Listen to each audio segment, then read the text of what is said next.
মুখ্যমন্ত্ৰীৰ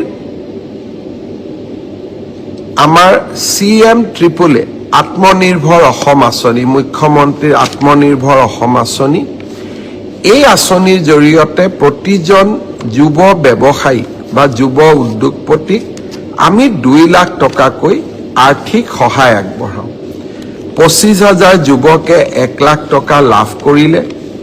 অহা আগষ্ট মাহত আমি তেওঁলোকৰ ব্যৱসায় বা উদ্যোগ চাবলৈ যাম।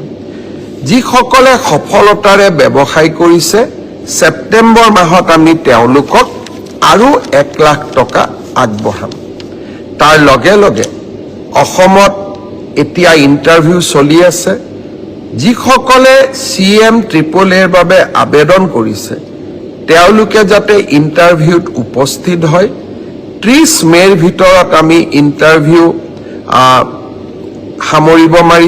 সামৰণি মাৰিব খুজিছোঁ, যাতে আমি নেক্সট 75,000 যুৱক যুৱতীক 1 লাখকৈ টকা আগবঢ়াব পাৰোঁ আৰু তেওঁলোকে এই টকাৰ সুযোগ বা উচিত ব্যৱহাৰ কৰিলে আৰু 1 লাখ টকা তেওঁলোকক আমি আগবঢ়াব পাৰোঁ। মুখ্যমন্ত্ৰীৰ আমাৰ CM ট্ৰিপলে আত্মনিৰ্ভৰ অসম আঁচনি, মুখ্যমন্ত্ৰীৰ আত্মনিৰ্ভৰ অসম আঁচনি, এই আঁচনিৰ জৰিয়তে প্ৰতিজন যুৱ ব্যৱসায়ী বা যুৱ উদ্যোগপতিক আমি 2 লাখ টকাকৈ আৰ্থিক সহায় আগবঢ়াওঁ।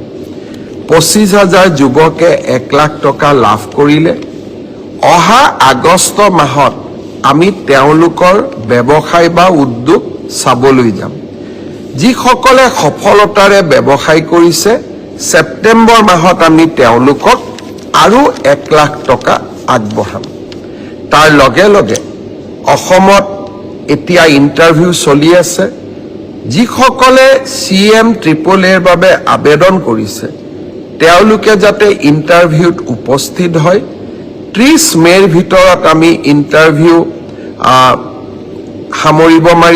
সামৰণি মাৰিব খুজিছোঁ, যাতে আমি নেক্সট 75,000 যুৱক যুৱতীক 1 লাখকৈ টকা আগবঢ়াব পাৰোঁ আৰু তেওঁলোকে এই টকাৰ সুযোগ বা উচিত ব্যৱহাৰ কৰিলে আৰু 1 লাখ টকা তেওঁলোকক আমি আগবঢ়াব পাৰোঁ।